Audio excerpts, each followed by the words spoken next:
네, 성경 말씀은 요한계시록 22장 13절입니다. 요한계시록은 예수 그리스도의 계시라는 말로 시작합니다.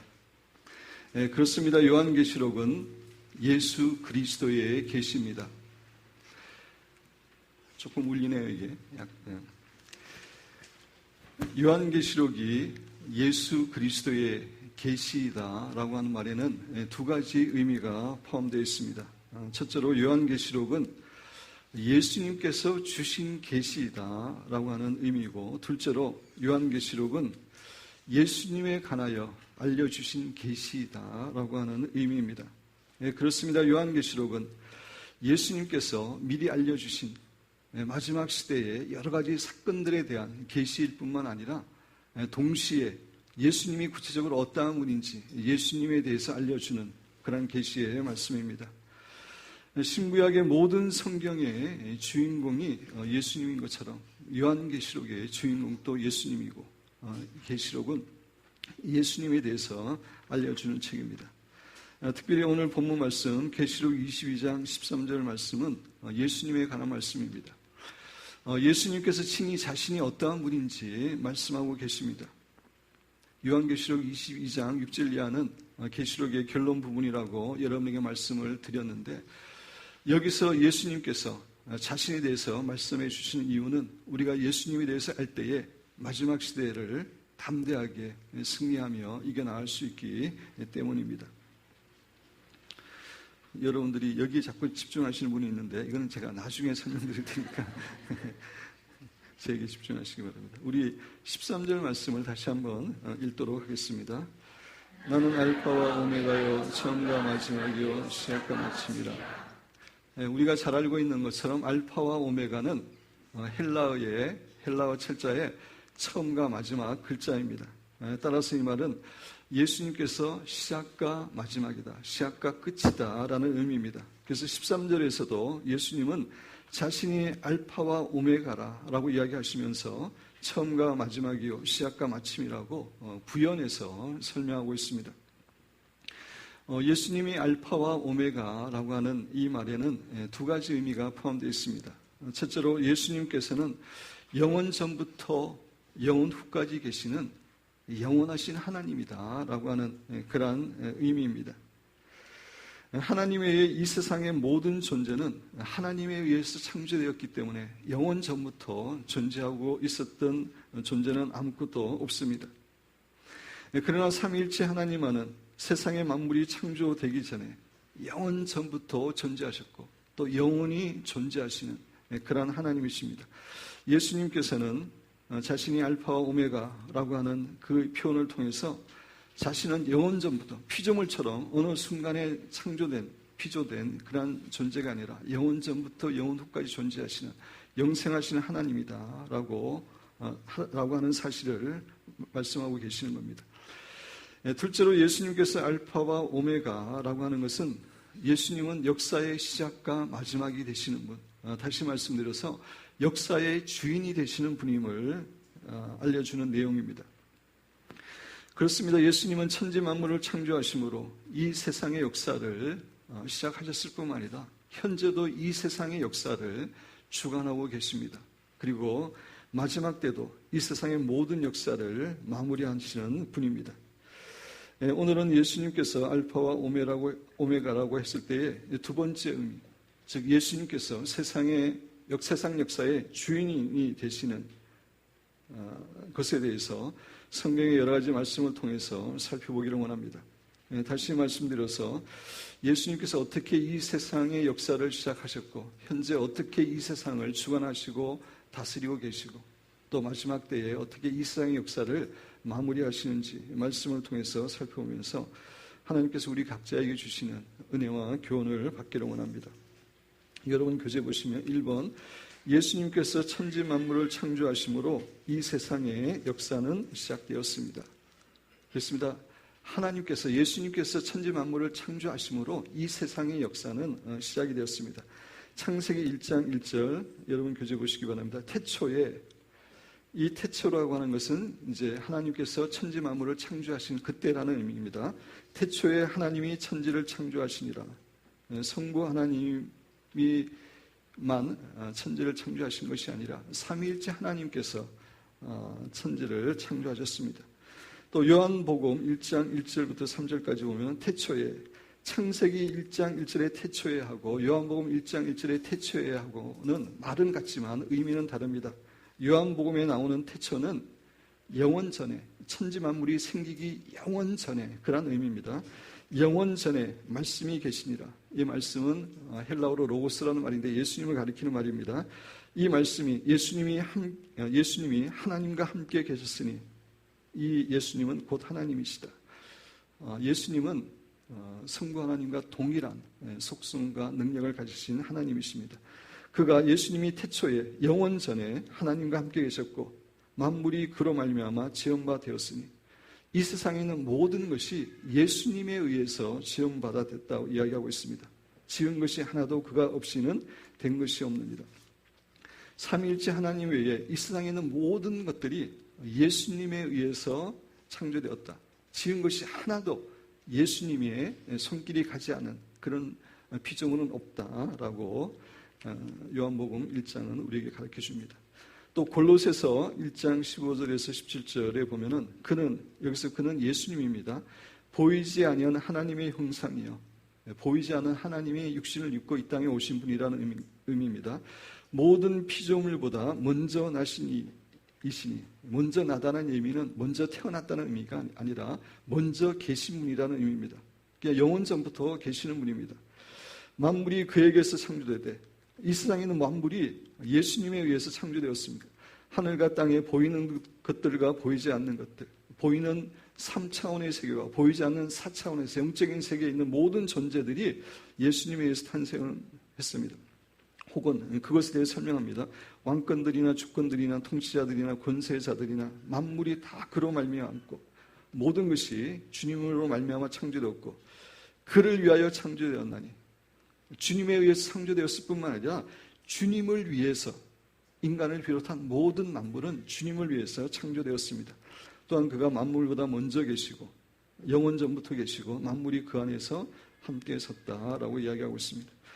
이렇게 성경 말씀은 삼위일체 하나님께서, 예수님과 성부 하나님과 성령 하나님께서 이 세상을 창조하심으로 이 세상 역사가 시작되었다라고 분명하게 증거하고 있습니다.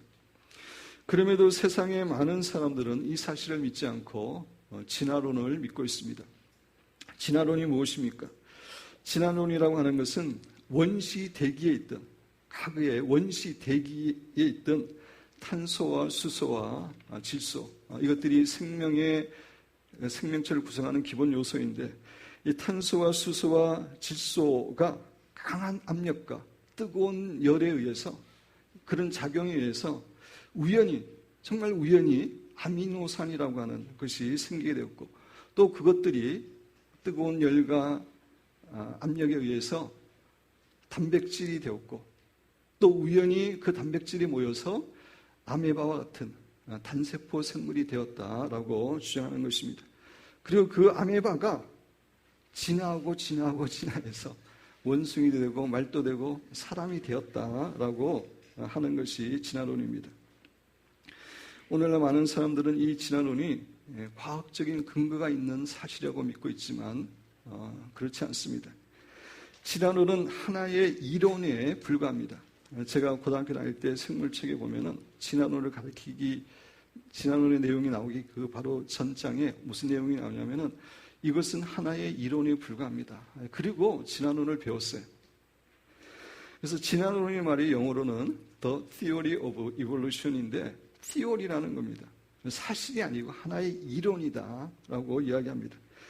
근데 과학적으로 이 진화론을 꼼꼼히 살펴보면은 이 진화론은 모순투성임을 우리가 알게 됩니다. 여러분 교재 1번 보시면 진화론에서는 원시대기, 지금 대기가 있고 그 근원이 되는 원시대기가 있는데 거기에 질소와 탄소와 수소 이런 것들이 우연히 높은 그 압력과 열에 의해서 아미노산이 되고 아미노산에서 단백질이 형성되었고 또 우연히 생명체가 탄생되었다라고 말하고 있습니다. 그렇다면 그 원인이 되는 원시대기는 어디서 생긴 거냐? 원시대기는 어디서 나온 거냐에 대해서는 진화론에서는 아무것도 이야기하지 못합니다. 그리고 원시대기에서 강한 압력과 높은 열에 의해서 아미노산이 만들어지고 단백질과 세포가 만들어지는 확률은, 단백질이 만들어질 확률은 10의 130승의 1입니다. 과학자들이 연구한 겁니다. 세포의 형성 가능성은 10의 16만 7,626승분의 1입니다. 이것은 불가능하다는 얘기입니다. 과학세계에서 10의 20승의 1은 제로로 간주합니다. 0.00 해가 0이 20개 있으면 20개 다음에 1이 나오면 그것은 제로로 간주합니다. 근데 이거는 0.00이 130개고 16만, 확률적으로 가능하지 않다라고 이야기합니다. 제가 종종 이 비유를 들어서 설명하지만 보잉 7477 비행기는 부품이 수만 개 정도 됩니다. 아주 넓은 광장에 그 부품을 일일이 다 이렇게 분해해가지고 놓아놨는데 갑자기 강한 태풍이 불어가지고 그 부품들이 완벽하게 747 보잉 그 비행기로 만들어질 그 확률보다도 더 어려운 확률입니다. 진화론이라고 하는 것은 불가능한 사실에 근거해서 생긴 이론입니다. 두 번째, 여러분 교재에 보시면 진화론에서 말하는 인류 조상의 화석이라고 주장했던 모든 화석이 조작된 화석이거나 아니면 원숭이나 인간의 화석임이 다 확인되었습니다. 여러분이 최근에 나오는 이런 이제 과학책들을 보면은 불신자들이 쓴 책에서도 이런 것들을 다 거짓이라고 이야기하고 있습니다. 실제적으로 거짓이기 때문에 그렇습니다. 다 사람이 꾸며낸 것이고 원숭이 두개골을 가지고 인간의 두개골이다 이렇게 이야기해왔기 때문입니다.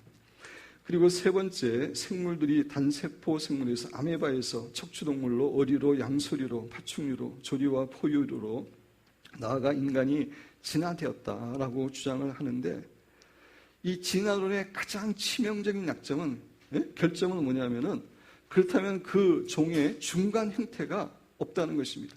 지금 또 시간이 계속 흘러가고 있고 역사는 흘러가고 있습니다. 그러면은 지금 또 계속 진화되고 있다면은 그 중간에 있는 그런 그 생물들이 당연히 존재해야 됩니다.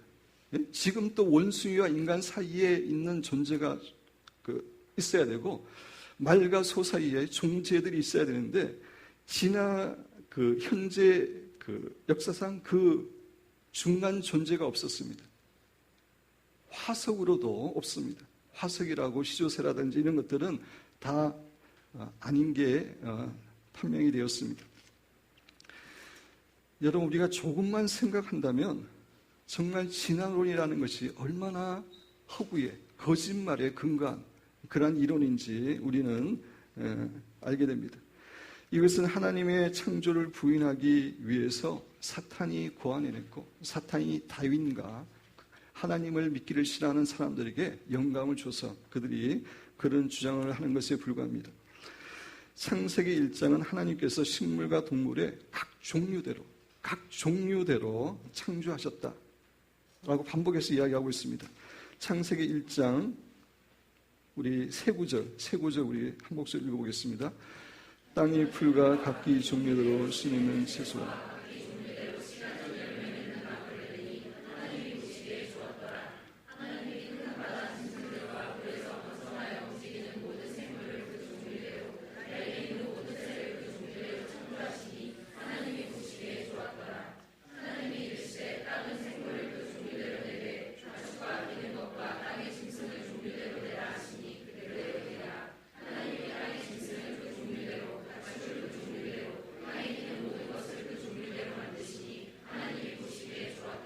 하나님께서 식물과 동물을 만드시되 그 종류대로 만들었다고 그 종류대로는 말이 이 짧은 세 구절에 9번이 나옵니다. 하나님께서는 이제 후에 정말 엉터리 같은 진화론이 나올 것을 알고 계셨기 때문에 우리 성도들에게 그런 것이 아니라 식물과 동물은 하나님이 본래부터 종류대로 만드신 것을 확신시켜주기 위해서 9번이나 반복해서 말씀해 주신 것입니다. 사랑하는 성도 여러분, 특별히 우리 중고등부 학생 여러분, 삼위일체 하나님께서 모든 식물과 동물을 그 종류대로 본래부터 그 종류대로 창조했음을 우리는 확신해야 됩니다. 여러분 교재의 리 스트로벨 그 얘기를 한번 쭉 읽어보겠습니다. 같이 읽어보겠습니다. 리 스트로벨의 창조 설계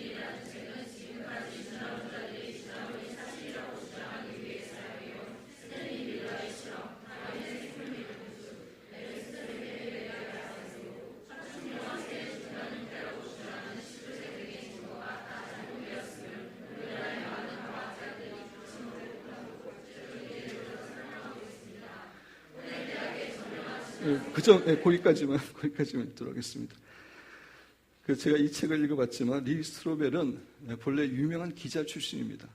근데 주님을 만나게 되었고 기독교 변증가가 된 사람인데 이 사람이 유명한 과학자들을 다 실제로 만나서 인터뷰하면서 내린 결론입니다. 그동안 진화론이 맞다고 입증하기 위해서 사용했던 이런 모든 것들이 현재의 과학자들은 그것을 다 믿지 않고 잘못된 것이라고 믿는 과학자든 믿지 않는 과학자들이든 그렇게 이야기를 하고 있다고 자기가 구체적으로 인터뷰한 내용을 실어서 이야기하고 있습니다. 여러분, 진화론은 철저한 거짓말입니다. 여러분 따라하시기 바랍니다. 진화론은 철저한 거짓말이다. 우리 3번 반복하겠습니다. 진화론은 철저한 거짓말입니다. 진화론은 철저한 거짓말입니다. 진화론은 철저한 거짓말입니다. 거짓을 거짓이라고 해야지 그것이 진리가 되는 것입니다. 이런 관점에서 미국의 대학생들 가운데 진화론이 사실이라고 믿는 사람은 11%밖에 안 된다는 통계가 나왔어요. 대학생 정도 되면 지성이 깨어가지고 이 진화론이 얼마나 거짓임을 알기 때문에 미국 대학생의 11%밖에 진화론을 믿지 않습니다.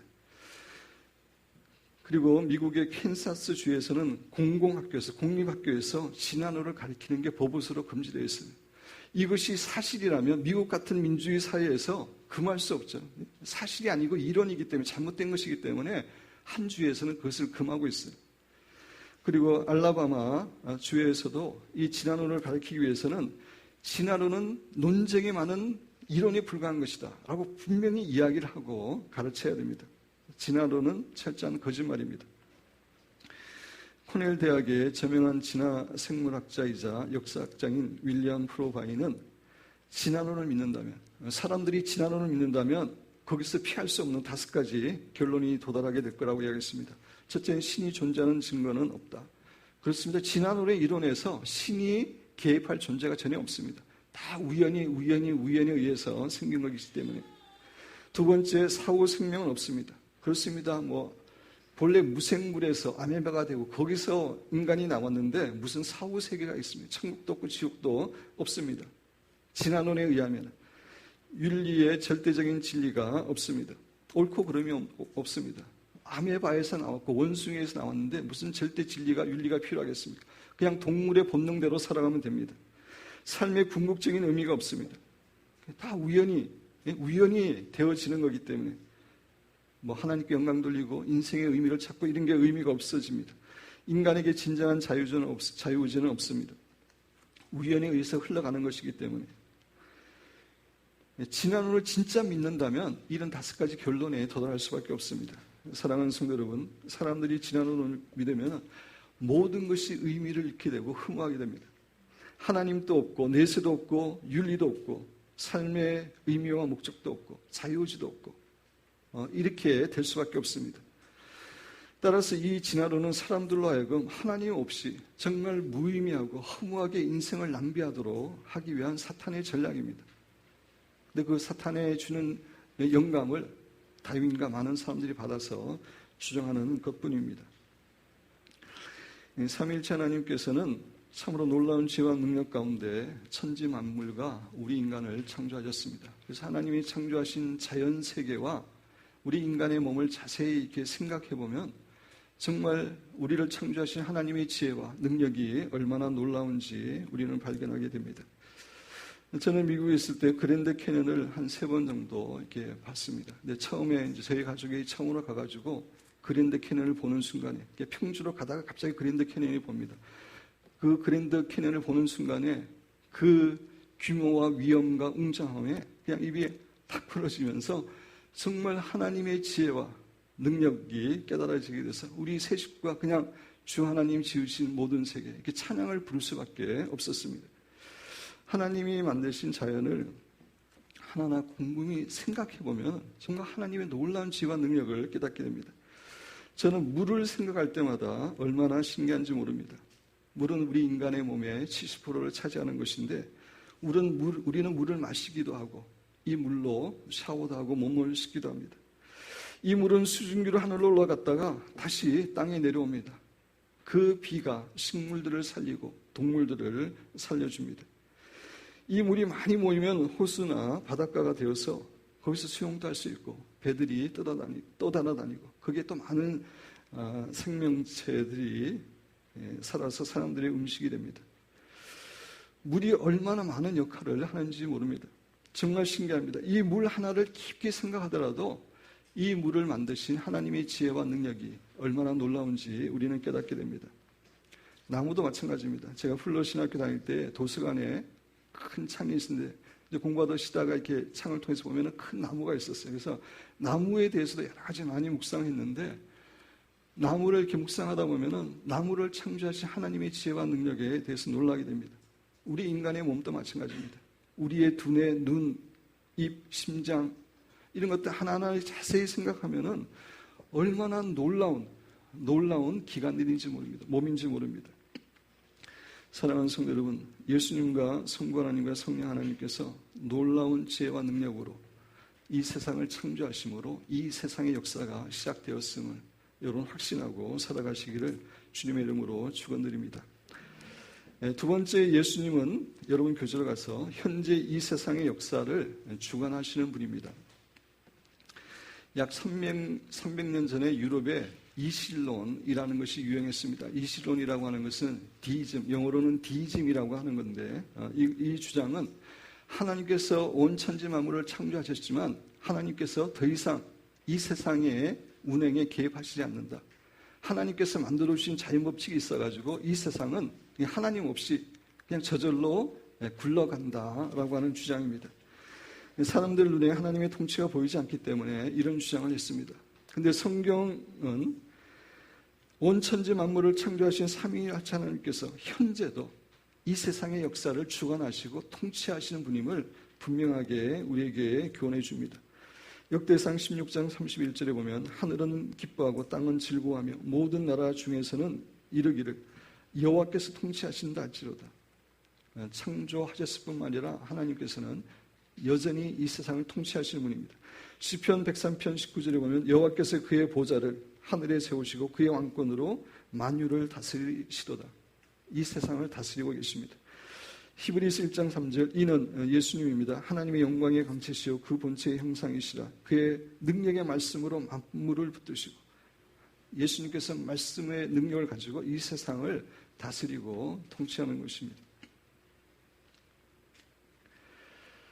이 세상에 대한 하나님과 예수님의 통치를 가장 분명하게 알 수 있는 것은 하나님께서 성경에 예언으로 주신 그런 말씀들이 1.1획도 없이 틀림없이 역사 가운데 성취되어 왔다는 사실입니다. 하나님께서는 이 세상에 되어질 일들을 미리 예언으로 말씀하시고 그런 것들을 신실하게 이루어 주심으로 하나님께서 이 세상을 통치하고 계시고 다스리고 계심을 우리에게 알려주십니다. 여러분 교재에 보면 이스라엘 백성들이 애굽의 노예를 400년 동안 노예로 있을 것이다. 아브라함에게 노예가 되기 전에 하나님께서 미리 예언을 해주시고 그래서 이스라엘 백성들은 400년간 노예로 있다가 해방이 됩니다. 하나님께서는 역사를 다 알고 계시고 주관하시는 분이기 때문에 예언하시고 그대로 성취하는 겁니다.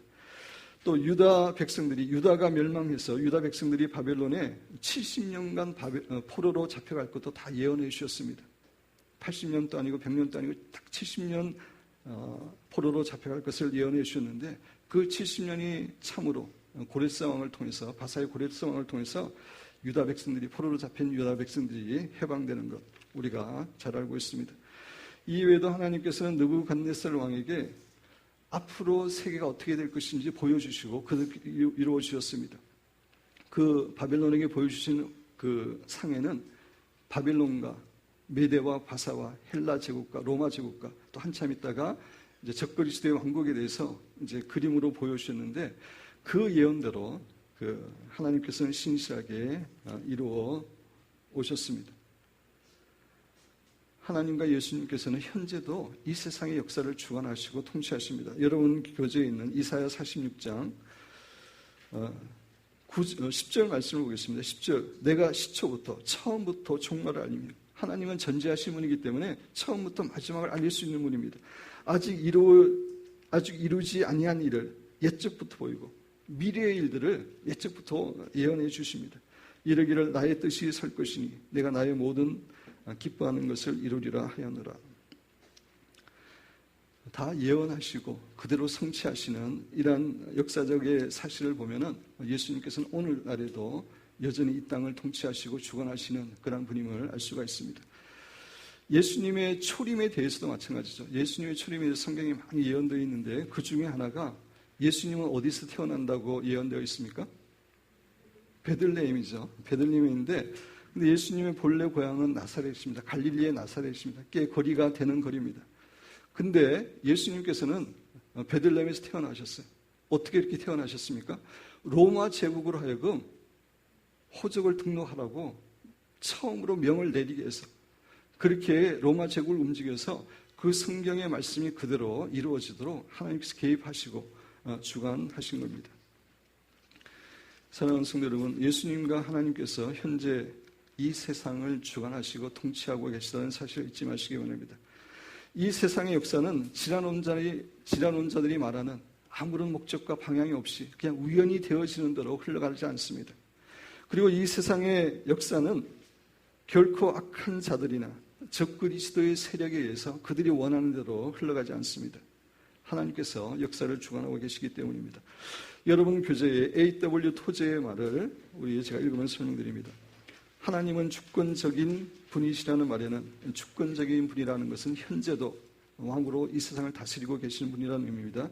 그 말에는 하나님은 모든 것 위에 뛰어난 분이시다. 하나님보다 높은 존재는 없다.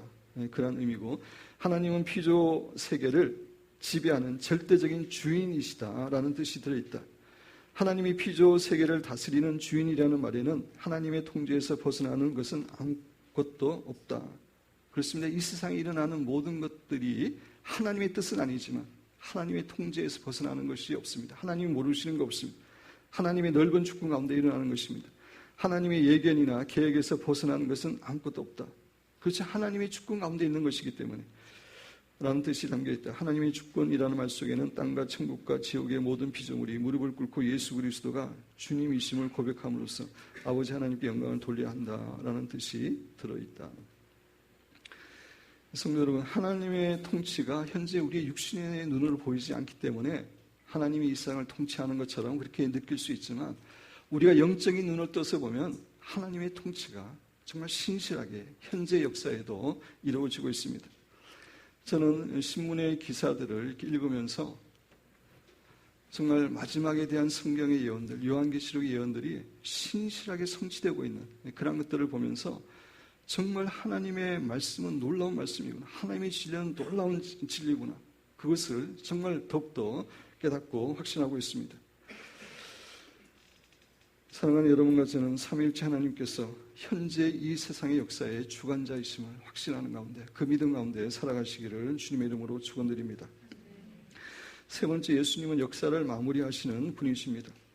요한계시록 5장을 보면은 하늘나라의 보좌에 하나님이 앉아 계시는데, 보좌에 앉아 계시는데 하나님께서 오른손으로 두루마리를 들고 계십니다. 그 두루마리의 내용에 대해서 제가 여러분에게 설명드렸습니다. 그 두루마리의 내용은 계시록 6장부터 22장까지 앞으로 일어날 일들에 대한 그런 내용이 기록되어 있는 두루마리입니다. 근데 그 두루마리는 하나님의 오른손에 들려있다라고 성경은 증거하고 있습니다. 오른손이라고 하는 것은 하나님의 능력과 하나님의 주권을 의미하는 것입니다. 따라서 마지막 시대의 모든 사건들이 결국 하나님의 손에 달려있음을 말해줍니다. 예수님께서는 그 하나님의 오른손에 있는 두루마리를 취하셔서 예수님이 인을 떼심으로 7인의 재앙을 비롯해서 마지막 시대에 사건들이 일어납니다. 이러한 모습들은 하나님과 예수님께서 마지막 시대의 역사에 주권자이시는 우리에게 분명히 교훈해 주십니다. 현재 이 세상은 죄악이 점점 창궐하고 있고 어둠의 세력들이 지배하고 있는 것처럼 보입니다. 정치나 사회나 경제적으로 하나님을 대적하는 사람들이 점점 많이 일어나고 있습니다. 구약 성경에 의하면 돌에 맞아 죽을 가정한 죄인 동성애를 옹호하고 있고, 또 세계 여러 나라에서는 미국과 캐나다와 영국과 이런 나라에서는 동성애가 죄라고 이야기하면 감옥에 가야 되는 그런 상황에 처해 있습니다. 참으로 세상이 성적으로 윤리적으로 타락하고 있습니다. 악한 사람들은 하나님의 진리와 교회를 마음껏 조롱하고 있고, 어떻게 해서라도 기독교에 반대되는 그런 법들을 제정해서 기독교를 도만시키려고, 없애려고 애쓰고 있습니다. 이러한 상황은 예수님의 재림 때가 가까울수록 더욱 심해질 것입니다. 그럼에도 불구하고 이 세상의 미래는 결코 그들의 손에 있지 않습니다. 악한 지도자들의 손에 있고 악한 사람들의 손에 있지 않습니다. 그들의 의도대로 결코 되지 않습니다. 왜냐하면 이 마지막 시대의 역사도 전능하신 하나님과 예수님의 손에 있기 때문에 그렇습니다. 그러한 의미에서 요한계시록 6장부터 22장에 기록된 마지막 시대에 그러한 그 일들, 어떠한 일들이 일어날 것인지에 대해서 다시 한번 여러분에게 설명드리고 요약해 드리기를 원합니다. 특히 중고등 학생들에 대해서는 이 부분에 대해서 설명을 듣지 못했기 때문에 제가 설명을 하려고 합니다. 글씨가 좀 작아서 안 보일 수도 있는데 제가 읽어드립니다. 여기 이제 3년 반이 있고 3년 반이 있습니다. 이 기간이 이제 7년 대환란이라고 하는 그런 기간입니다. 기간인데 이스라엘 국가 탄생 1948년에 기적적으로 불가능한 일이 거의 2000년 만에 사라졌던 국가가 탄생하게 되었습니다. 이 이스라엘 국가의 탄생을 통해서 이제 예수님이 말씀하신 마태복음 24장 4절에서 8절에서 이야기하는 해상의 고통이 시작됐습니다. 주님 오시기 직전에 해상의 고통이 시작됐는데 그리스도들이 자기가 그리스도라고 메시아라고 이야기 나타나고 수많은 전쟁들, 전쟁, 기근, 지진 이러한 것들이 있을 것이라고 했는데 그러한 것들이 이제 시작되었습니다. 그래서 정확하게 이때가 언제인지 모르지만 여러 가지 영적인 상황과 세상에 돌아가는 상황을 볼 때에 정말 이때가 임박했습니다. 7년 대환란은 어떻게 시작하냐면은 적그리스도와 이스라엘이 평화 조약을 맺음으로 이렇게 7년 환란이 시작합니다. 여전히 이스라엘과 주변의 아랍 국가들 분쟁이 있고 갈등이 있는데 이제 적그리스도가 나타나서 이스라엘에게 전 세계에 평화를 약속하면서 평화 조약이 맺어지게 됩니다. 그래서 신문에 평화 조약이 맺었다는 기사가 나오면 이제 7년 대환란이 시작된 겁니다. 전반기 3년 반이 있고 이제 후반기 3년 반이 있는데 처음에 적그리스도는 자기의 본색을 숨기고 자기가 평화의 사도인 것처럼 그렇게 행동합니다. 그래서 전 세계적으로 이렇게 평화를 주는 그런 역할을 합니다. 그래서 이 3년 반 동안에는 세계적인 평화와 안전이 있고 이때에 제3성전이 이스라엘의 제3성전이 건축됩니다. 이스라엘의 제3성전은 마지막 예수님의 재림과 밀접한 관계가 있습니다. 왜냐하면 적그리스도가 여기서 서서 자기를 신이라고 이야기하기 때문에 그렇습니다. 그래서 그 브레드 TV의 김종철 감독님은 제3성전이라는 영화를 찍었죠. 그게 주님의 재림과 너무나 밀접한 관계가 있기 때문에 그렇습니다. 이 기간 동안에 많은 신자들이 배도합니다. 믿음을 버립니다. 그렇지만 반대로 하나님 성령의 강한 역사로 수많은 영혼들이 주님께 돌아오는 역사가 이 기간 동안 일어나게 됩니다. 그리고 나서 이제 3년 반이 적그리스도가 정말 평화의 사도처럼 이렇게 이제 하다가 3년 만이 지나자마자 제3성전에 유대인들이 세운 제3성전에 자기의 우상을 섬기고 자기가 신이라고 선언합니다. 그리고 그것을 믿지 않으면은 다 죽이겠다고 그렇게 선언합니다. 그래서 그것을 거부하는 이스라엘 백성들을 핍박하고 많은 사람들을 죽입니다. 그때 하나님의 도우심 가운데 이스라엘의 남은 자들, 많은 사람들이 죽지만 많은 그 이스라엘 남은 자들은 하나님께서 예비한 곳에 피하게 되어서 하나님이 보호해 주십니다.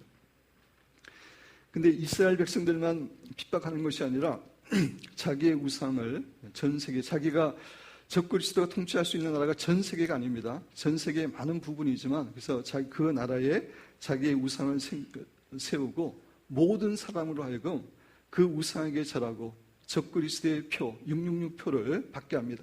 그래서 그거 받지 않는 사람들은 다 죽이고 아주 핍박하는 그러한 일이, 그러니까 가장 혹독한 핍박과 어려움이 일어나는 시기가 후 3년 반입니다. 이때에 하나님께서는 7인의 재앙, 7나팔의 재앙, 7대접의 재앙, 엄청난 재앙들입니다. 이 재앙으로 인해서 지구의 인구의 4분이 죽기도 하고 3분이 죽기도 하고, 그래서 합치면 한 25억이 죽는, 그리고 많은 강들과 바다와 이렇게 파괴되는 이런 재앙들이 임하게 되는데, 하나님께서 이 재앙을 허락하신 이유는 적그리스도의 나라와 그 기간을 파괴하기 위해서입니다. 그래서 그들이 예수 그리스도를 믿는 사람들 핍박하고 그러는데, 여기에 재앙 때문에 거기에 신경 쓰지 못하도록 하나님께서 내리시는 어떤 그런 심판의 모습이라고 할 수 있습니다. 그래서 3년 반이 이제 지나고 나면은, 그때 7년이 이제 지나고 나면은 예수 그리스도께서 공중에 재림하십니다. 공중에 재림하시면은 짐승의 우상에게 절하지 않고 짐승의 표를 받지 않았던 성도들은 휴거를 됩니다. 하늘로 올라가서 예수님 공중에 오시는데 휴거되어서, 휴거되고 나서 얼마 되지 않아서 이제 이 땅에 이제 재림하십니다. 예수님과 천사들과 그 휴거된 성도들, 하늘나라에 있는 성도들이 내려옵니다. 그리고 이제 75일 동안에 어떤 일이 있냐면은, 예수님께서 이 땅에 오셔가지고 적그리스도의 군대와 싸우면서 예루살렘까지 행진하는 그런 기간이 있습니다. 그래서 적그리스도와 그의 군대들은 예수님의 군대가 나타났기 때문에 물리치기 위해서 싸움을 겁니다. 그게 이제 아마겟돈 전쟁인데, 당연히 예수님에 의해서 이 적그리스도 군대는 철저하게 패배하게 되고 다 죽임을 당하고, 특별히 적그리스도와 그에게 붙었던 거짓 선자는 그 즉시로 영원한 불못에 던져지게 됩니다. 그래서 이 전쟁이 끝난 다음에 예수님께서 예루살렘 성문이 여러 가지가 있는데, 그 한 성문을 통해서 이제 예루살렘 왕으로 입성하시고, 문자 그대로 육신을 가지신 예수님께서 이 세상을 이제 통치하게 되므로 천년 왕국이 시작되게 됩니다. 성경에 보면 천년 왕국이 시작될 즈음에 한 천사가 하늘에서 내려와서 사탄을 무조갱이라고 하는 감옥에 집어넣습니다. 그래서 천년 왕국이라고 하는 건 천년 동안 이 땅에서 이루어질 것인데, 예수 그리스도가 왕으로 통치하는 세상이고 정의와 평화가 넘치는 정말 아름다운 그러한 곳입니다. 천년이 된 다음에 마지막에 하나님께서 사탄을 잠시 풀어주는데, 사탄이 미혹합니다. 미혹하는 사람은 천년왕국에 사는 사람들 가운데 저항자라고 있다고 했습니다. 예수님을 믿지는 않았지만 적그리스도에게 절하지 않았던 그런 사람들이 살게 되는데, 그들에게 다시 한번 시험을 하는 겁니다. 그들이 예수님을 따를 것인지 안 따를 것인지. 근데 참으로 어리석게도 많은 사람들이 사탄의 미혹을 받게 되고, 그래서 그들은 다 멸망당하고 사탄도 잠시 미혹하지만 이제 잡혀서 영원한 불못에 던져지게 됩니다. 그리고 나서 이제 새 하늘과 새 땅이 나오는 거죠. 새 하늘과 새 땅은 두 가지 해석이 있다고 그랬는데, 현재의 하늘과 새 땅이 하나님의 불에 의해서 새로운 모습으로, 새로운 존재로 하늘과 땅이 새롭게 생겨나게 되고, 새 예루살렘 성이, 하나님께서 우리 성도들을 위해서 예배한 새 예루살렘 성이 영원한 천국인데, 이것이 이 땅에 내려와서 우리가 이곳에서 영원히 살게 되는 이러한 것들이 요한계시록 6장부터 12장까지의 내용입니다. 이거를 우리 김동희 시장님 사진으로 찍으시는 것 같은데, 우리 현수 전도사님이 사진을 잘 찍어서 카톡으로 나중에 다 보내주시기 바랍니다. 이것이 두루마리의 내용이고 마지막 시대에 일어날 예언입니다. 그런데 예수 그리스도와 하나님께서 역사의 주관자이시기 때문에 이 일은 그대로 일어나고, 이 일들을 통해서 예수님은 세상의 역사를 마무리하실 것입니다. 사랑하는 성도 여러분, 예수님은 알파와 오메가이십니다. 다시 말씀드려서 예수님은 역사의 주인이 되시고 마지막 역사를 마무리하시는 분입니다. 물론 마지막 시대에 우리 성도들에게 많은 환난과 핍박과 고난이 있습니다. 심지어 순교도 있을 것입니다. 그러나 순교의 순간에 믿음을 저버리지 않고 믿음을 지키고 순교했다면 그것이 바로 승리입니다. 가장 영광스러운 그런 하늘나라의 상급을 받기 때문입니다. 사랑하는 여러분과 저는 이 마지막 시대가 우연히 되어지는 것 아니고 악한 자들의 손에 의해서 가는 것 아니고 오직 역사의 주관자가 되시는 하나님의 손에 의해서 이 마지막 세대가 마무리될 것을 확신하는 가운데 끝까지 믿음을 지키고 승리하는 귀한 성도들로 살아가시기를 주님의 이름으로 축원드립니다.